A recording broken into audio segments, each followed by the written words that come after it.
Now to our second guest tonight. David Kilcullen is a former Australian Army colonel who's one of the world's leading counter-insurgency experts. He was an advisor to the head of US forces in Afghanistan, General David Petraeus, and he's the author of a new book called Counter-insurgency. David Kilcullen joined me earlier today from our Parliament House studios. David Kilcullen, thanks for joining us. Happy to be here.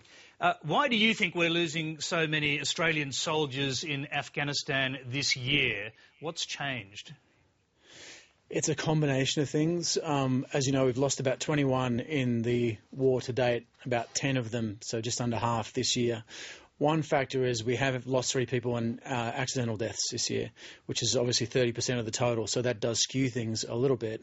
But in addition, we've seen a couple of things. One, the Afghans that we are working with are becoming more capable, and so the role of training and mentoring the Afghans has shifted a bit so that our guys are now actually out accompanying them on live combat operations as distinct from doing just kind of barracks training or basic training. And that's partly a sign of the maturity of the Afghans, but it also exposes our guys to more risk. It's clear that the latest casualty happened in precisely that manner, an Australian soldier on patrol with the Afghans he was training.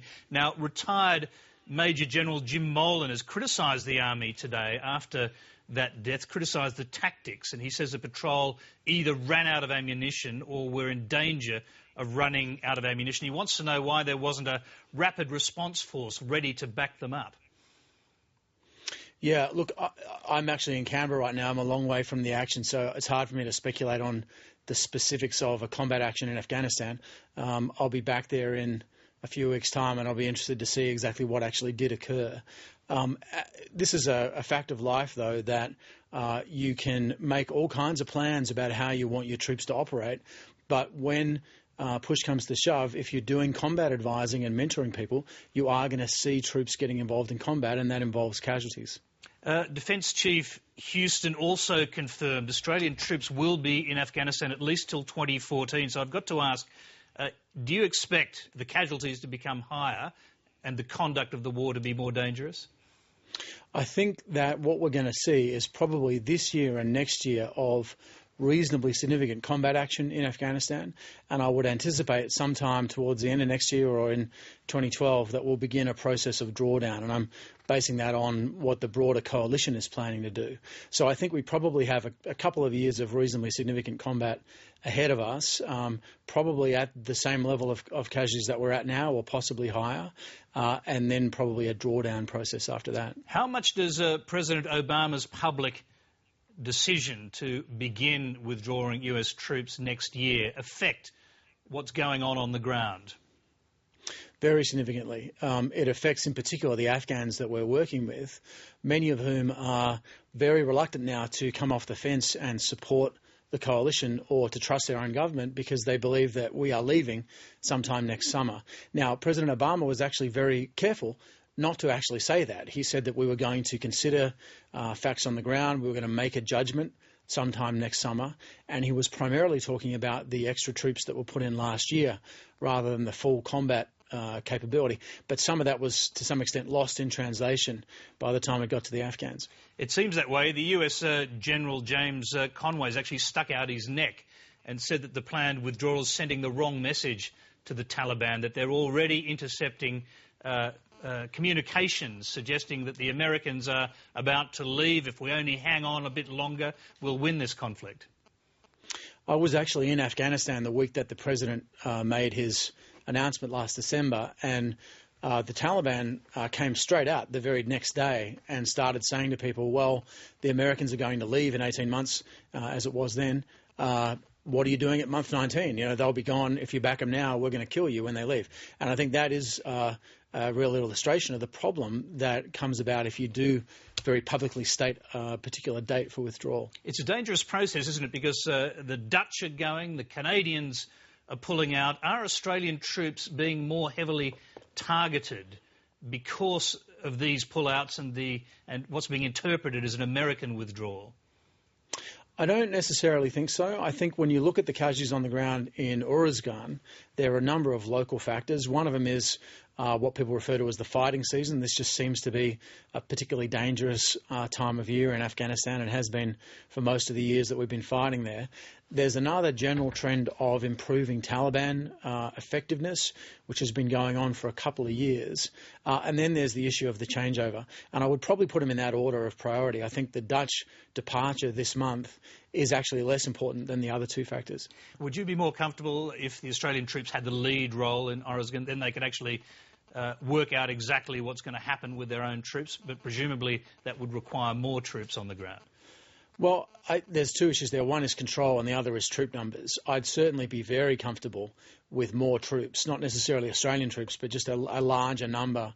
This sort of thing is very manpower intensive, and it's a sort of ironic element of it that the more troops you put on the ground, the less casualties you tend to suffer, because you have the ability to be in more places at once. But in terms of command and control, what we really want here is for the Afghans to be in charge. And that is, in fact, the strategy that we're trying to work through. And I know the Australian government has been very firm in sticking to its guns in terms of we're there to mentor and train the Afghans and get them to take control. Could you make an argument equally strongly that Australian troops should not be there? They should be withdrawing quickly. You could actually come up with a different way of doing things. Look, I think you can make a very reasoned argument for pulling out of Afghanistan. You can say, look, we don't have the time and we don't have the resources to get it done to the level that we need to do. I think you can make that argument. I think you can also make an argument for staying there and doing it properly.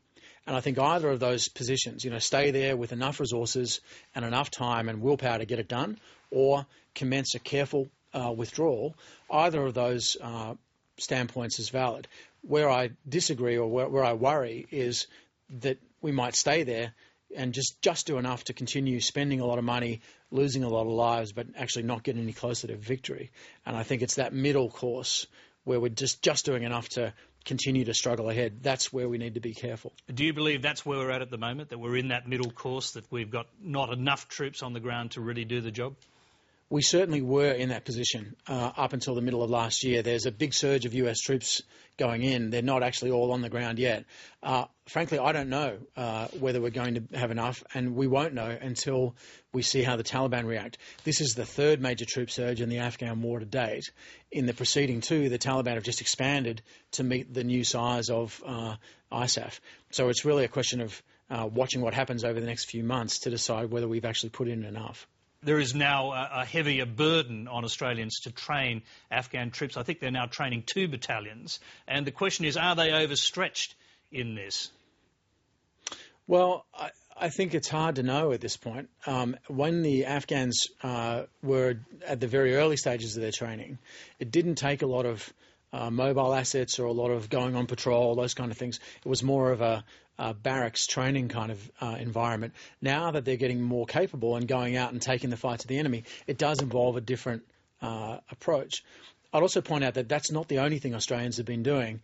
The Special Forces guys who were lost earlier this year were part of a much bigger organisation and a bigger effort to target the Taliban in Kandahar province. And we've been actually very successful in wrapping up some significant elements of the Taliban. So at the tactical level, I think it's going okay. The big issues are strategic. Are we doing the right thing being there in the first place? Do we have a viable local partner? Can we get it done in the time available? Those kind of questions which affect the whole coalition, not just Australia. Can you see a way through? Is there a way of changing the strategy to make this work? Is there a way of defeating the Taliban? Because at the present moment, it appears what they're doing is just waiting out the Western troops. Well, I've actually been very encouraged over the past few weeks to see some significant changes beginning to filter through in the US strategy. I've been complaining for a number of years now that we needed to focus a lot more on fixing and reforming the Afghan government, countering corruption, and dealing with these mafia-like networks of illegal patronage that exists throughout the structure of power brokers in the country. If we were to get rid of the Taliban tonight but do nothing about those other issues, there'd be a new Taliban in a couple of months. And in fact, that's what's happened over the last decade of the war in Afghanistan. Repeatedly, we have defeated the Taliban militarily, only to see them come back prompted by popular anger with the government. Now, General Petraeus has moved very rapidly on that issue of counter-corruption and reforming the Afghan government. It's yet to really start to bite, but I'm hoping that we're going to start to see a lot more emphasis on that in the next few months. The other issue, of course, is Pakistan. And you can do a lot on the ground in Afghanistan, but eventually you come to the point where you've got to deal with that safe haven that the Taliban enjoy in Pakistan. We saw from the WikiLeaks disclosures that the connections between Pakistan's ISI and the Taliban are much more profound and appear to be ongoing.